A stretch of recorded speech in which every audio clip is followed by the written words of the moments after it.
Back here on One, New York's longest running sports call-in show, and it's our pleasure to be joined by Brandon Steiner, the founder and former CEO of Steiner Sports, inspirational speaker, author, founder, and president of CollectibleXchange and the Steiner Agency. You can find him on Twitter at Brandon Steiner. I know he wants me to go to LinkedIn, so we can find him on LinkedIn. I'll let you plug that in a second. Brandon, thanks so much for joining us again. Appreciate you coming on, and was wondering first and foremost, how did your jump shot end up over quarantine? How did that go? Well, if you have an indoor court, as I do, it fared me very well. I did it very, very lonely kind of way, but I've got that beautiful shooting machine that rebounds and gives me the perfect pass. So my jump shot's looking good. My competitive game is probably a little wobbly. I can't wait to go out with all my friends and play, and that'll be great. Well, glad the jump shot's good. I want to start just in this environment now as COVID, hopefully an end in sight and things picking back up again.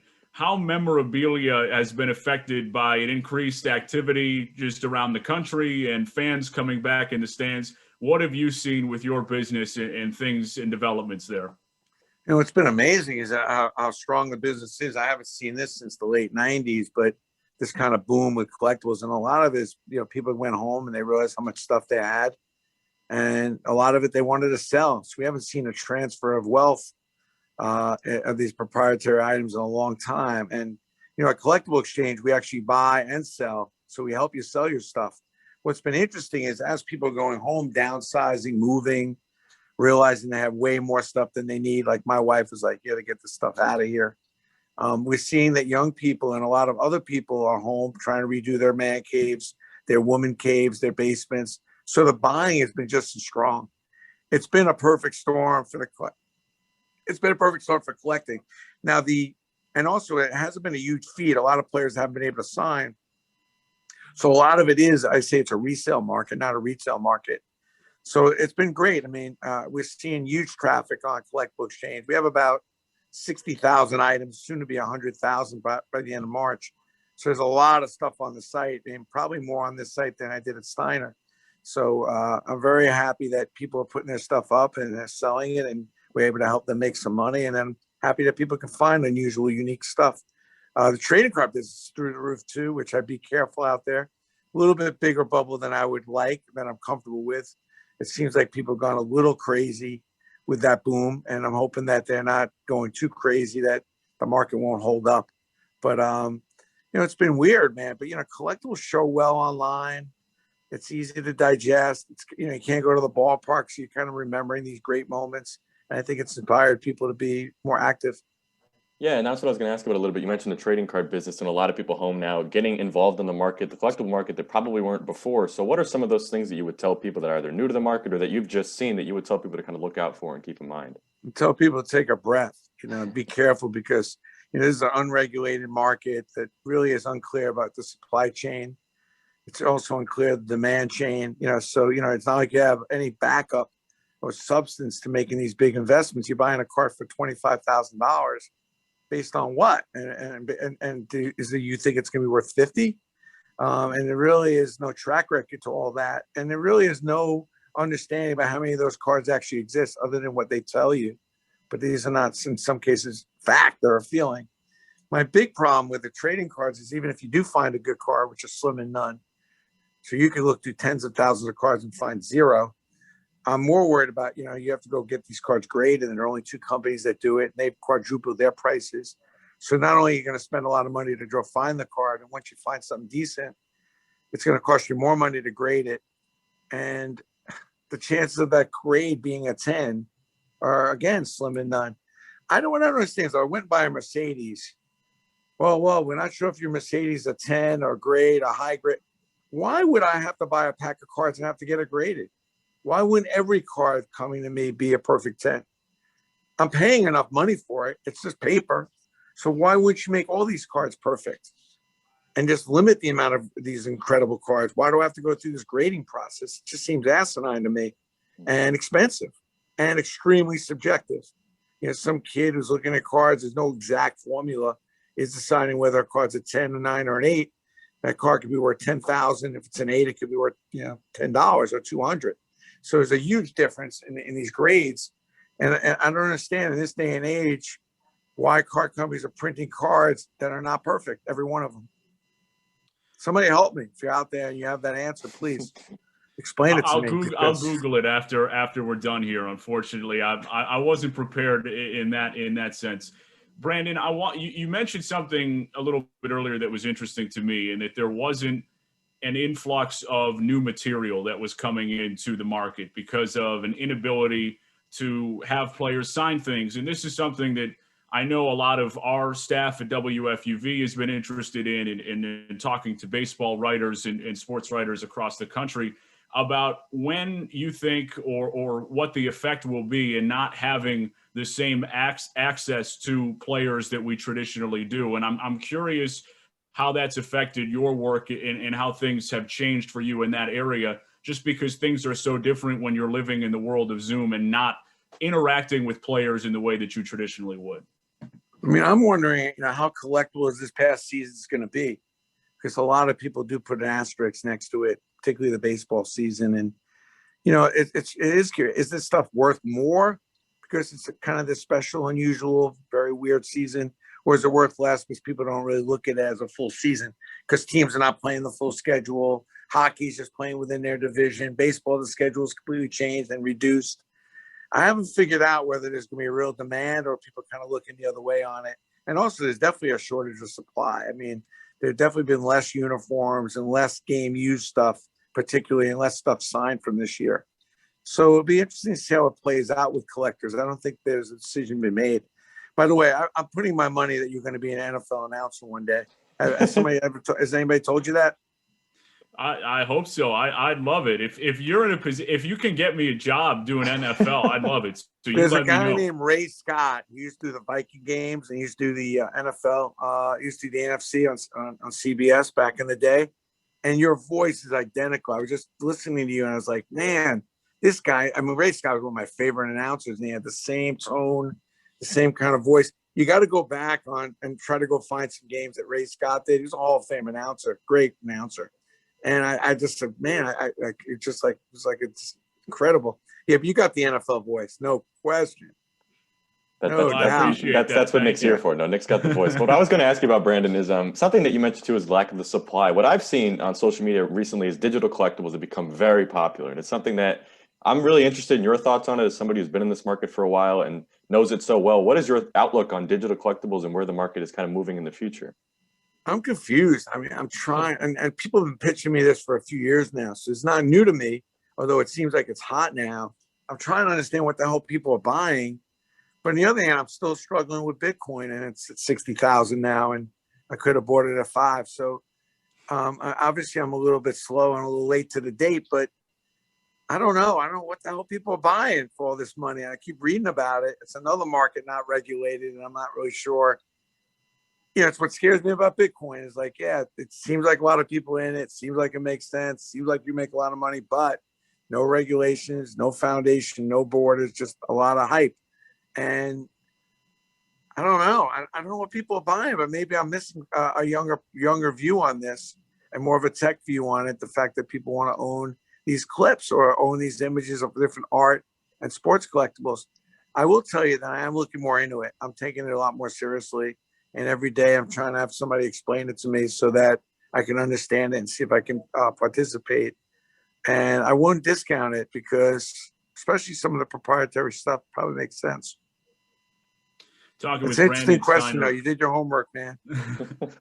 Talking with Brandon Steiner here on One-on-One. Brandon, I was curious because I know that you're someone who's worked closely with the Yankees and others in professional organizations and just has experience in doing that. Curious how you felt Major League Baseball handled last season and now seeing them in a position to allow fans back for this upcoming season, what your expectations would be. My expectations is how I feel about all sports. I think it's extremely generous and courageous. And I'm very thankful, grateful for all these teams and leagues that, I don't know if you know how hard it is. I don't even want to go. I'm not going anywhere. These guys are traveling on airplanes, hotels, playing in front of empty stadiums, barely have anybody helping them. I mean, granted, they make a lot of money, but, that's tough. It's a grind. You go to these cities, you're by yourself. You're really not supposed to leave the hotel.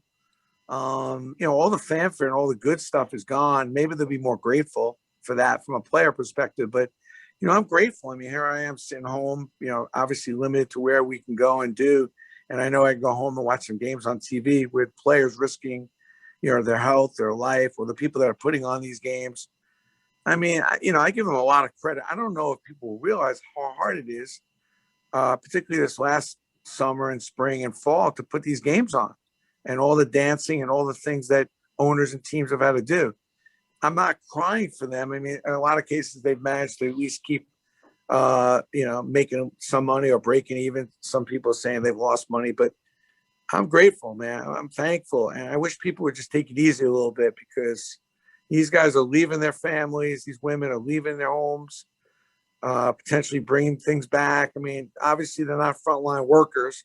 I'm not putting them in the same category, but listen, in a lot of ways, they've saved a lot of lives, being able to go home and watch some games, watching football on Sunday, basketball, baseball during the week. We got a lot to be thankful for. And as usual, sports in this country has come through. That's how I feel. And you talk about that gratitude. And here in New York, I think we've been especially lucky, obviously, a pair of very competitive basketball teams right now, a baseball season that's bound to have a lot of fireworks in it as well. Yeah. What's been your outlook on that as somebody from New York City? And have you seen that market of collectibles change, or how have you just felt about it as a fan, either perspective on that? I mean, people are still kind of scratching their head about the net situation. The Yankees are always the Yankees. They're the number one market collectible. There's nothing like collecting the Yankees. And I don't know if people know what to do with the Knicks, because it's a revolving door scenario. There are guys coming, they're going. So it's weird. And that collectability of that team still is not, I haven't seen much, and the Giants and Jets, same thing. Like, they're more of a disappointment than they are something that people want to actually recognize and collect. And I think that right now, this Nick thing could be really the next best thing. And I also think that the Yankee Met thing could really be big. Both teams doing well. Both teams are going to be good. Both teams playing against each other. I grew up, we always, who is the better second baseman? Who is the better shortstop? Who's the better third baseman? I think that we could use some of that, that really in-your-face competition. I think I'm really excited about the Yankee Mets scenario. It could be really fierce. The Yankees are as competitive as anybody, as an organization, as a team. And don't kid yourself, Steve Cohen, he's not going to go down quietly or lay down. He's going to pull out the stoppers too. I'm very curious to see about the Nets. I'm really willing to see if this team can come together. I'm hoping they didn't trade away too many of the parts that you need to win a championship. Make no mistake. You can have all the scores you want, but you got to have some of that balance. And it'd be interesting to see if they pick up a couple pieces here to help them make a run. But, anytime you get to watch a Harden, a Durant, and a Kyrie Irving, three of the greats, it's certainly going to be entertaining. And they have brought entertainment to Brooklyn.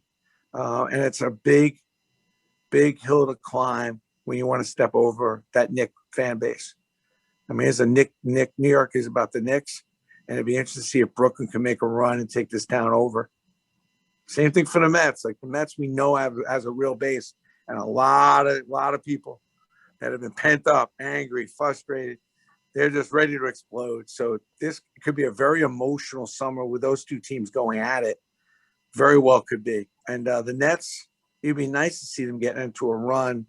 This town is a big basketball town, so it could be a very exciting, late spring, summer for New York sports. Brandon, you talked about the Yankees briefly, so I'd like to go down that road perhaps a little bit further. I know you got some friends on that side of the Yankees organization, past and present. Is this a make or break year for the Yankees? What are your expectations for them here in the summer of 2021? I think it's a make or break year for a couple players. I think this team's a lot better than what people think, but I don't know any other team that's won 100 games, 2 years in a row. And then people got to take a breath, but I understand it. This is a team that's been lingering around, that has World Series, credentials. And when you don't make it in this town, people don't have a lot of sympathy, and they get pissed. I think it's a make or break year for Aaron, which is a shame. This is a great manager, but they're all over him, and they hinge a lot of success on him. I definitely think it's a make or break for Gary Sanchez. and really at the tail end. I mean, you know, he's in a Hail Mary category now. He can't afford to get off to a slow start. I think that this is probably going to be his last chance to be the player that they hoped. And I think Aaron Judge and Stanton about staying healthy, because I think people are starting to lose their patience on those two and having faith and credibility. And you could probably add Aaron Hicks to that as well. So, yeah, there's a lot of pressure whenever you're the favorite. You never want to be the favorite. You always want to be the underdog for as long as you possibly can. And they've now been a favorite now for a few years. And I think the Yankee thing is going to be about staying healthy. You know, can they stay healthy? They've not been able to stay healthy the last couple of years. And, you know, these guys are big. It'll be interesting. You know, it really will be. I'm nervous about the fact that these guys are so injury prone.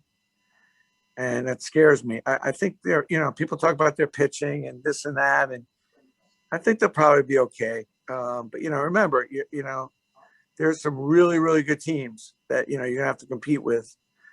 Fortunately, they're not in the American League East. So I feel like they can handle, other than Tampa Bay will be competitive. But I think, you know, Red Sox and Orioles, you know, you can handle those guys. But there's some good teams out there, man, that they're bringing it and that are going to compete. So you don't want to be the favorites, man. And I think them getting to the playoffs should be pretty much a no-brainer. But, you know, I don't know. They're going to have to be healthy and have to stay together and play well to get into a World Series and win. And the last one for me I want to ask you is that you mentioned a little bit about greatness there. In the last few months since we spoke with you, we've seen guys like LeBron James win another trophy. We've seen the Dodgers, an iconic team, get another World Series trophy. Your outlook on teams like that and players like that have this kind of iconic place in history, how they impact just either you as a fan or either on the collectible market, what you've seen change with those type of greatness. And now the Yankees obviously trying to do something similar as a team that you mentioned earlier that's very popular because of their history. I hate when these guys all collaborate and team up together. That's why, like, it's hard for me to really get excited about the Lakers, for example. However, and same thing with the Dodgers. I mean, yeah, if you spend $300 million, I guess you should win a World Series. But listen, it's not like the Yankees haven't done that in the past. But, you know, LeBron has a chance to, you know, listen, he's competing with a really high-profile guy called Michael Jordan. And, you know, it's not easy, you know. Other than that, you know, we never see anything like a guy like this. And this is these next couple of years of solidifying his legacy. Because, you know, people look at like San Antonio, one shot, he's losing those back. He's losing there. You know, if what's his name don't kick, you know, if you know, Golden State doesn't kick him in the nuts there, I mean, he'd probably losing that series too. I mean, so, you know, he's, to me, on the highest level, he still hasn't solidified it. Although he showed me a lot this past year with, you know, bringing out the best in AD. Anthony Davis, and I think he's not going away right now either. I think that Laker team has got championship pedigree written all over it. I don't see anybody beating them. And you know, a guy's gone to 10 finals. It's going to be a good argument. That's a lot of championship basketball. But I wish he would sign more autographs and be a lot more creative with his licensing and autographs. And not that's what always upset me about Jordan. You got this greatness and you can't get a hold of the stuff. They never want to sign. And that's the stuff we take pride in. That's hanging up in your rooms and bars and restaurants. And I wish the guys would give 3 or 4 more hours a year to it. It would make a big difference and be good for our business. He is the founder and former CEO of Steiner Sports, inspirational speaker, author, founder, and president of CollectibleXchange and the Steiner Agency. Find him on Twitter at Brandon Steiner or on LinkedIn. Brandon, thanks so much for taking some time with us this afternoon. We'll be back with more one-on-one right after this.